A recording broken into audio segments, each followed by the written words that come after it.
যক্ষা রোগের নাম শুনছো? যক্ষা রোগ কি ভালো না খারাপ? আচ্ছা, এটি কি সংক্রামক রোগ? তুমি বলো, এটি কি? এটি একটি অতি পরিচিত একটি সংক্রামক রোগ। সংক্রামক রোগ। এটি কি সহজে সংক্রমিত হয়? আচ্ছা, আমি একজন জিজ্ঞেস করি। আচ্ছা, এটা কাদের হয়? কাদের হয় বলো? যারা অধিক পরিশ্রম করে এবং দুর্বল। দুর্বল, খালি দুর্বল না, যারা দুর্বল অস্বাস্থ্যকর পরিবেশে, দুর্বল অস্বাস্থ্যকর পরিবেশে, ঠিক আছে? দুর্বল মানুষের কথা বলে নাই, অস্বাস্থ্যকর পরিবেশের কথা বলছে। দুর্বল বলো না, দুর্বল পরিবেশ, ঠিক আছে?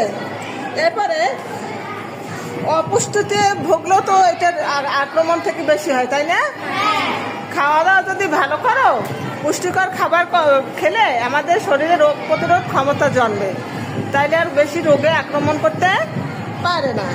তাইলে আমাদের এই রোগটি মূলত কিসের কারণে হয়, কার আক্রমণে হয় বলো? ব্যাকটেরিয়ার আক্রমণ। ও কি সঠিক বলেছে? কিসের কারণে? একজনে বলবা, ব্যাকটেরিয়ার কারণে।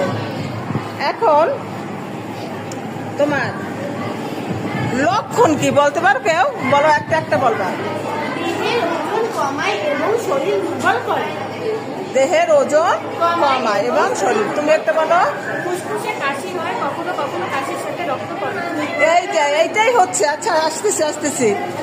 হ্যাঁ, এই মূল আমরা প্রথম ধরা পড়ে কি দিয়া বলো?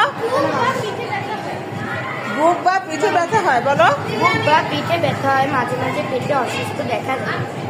তারপরে অল্প জ্বর হয়, হ্যাঁ, বিকালে বা রাত্রে অল্প জ্বর হয়। ধন্যবাদ। তুমি? হ্যাঁ, রাতে ঘাম হয়। প্রতিকার কি? পুষ্টিকর খাবার খেতে হবে। আচ্ছা, আস্তে। আচ্ছা, এই যক্ষা রোগের প্রতিরোধের জন্য কি করতে হবে? বিসিজি টিকা দিতে হবে। কি টিকা? বিসিজি টিকা দিতে হবে। কি টিকা?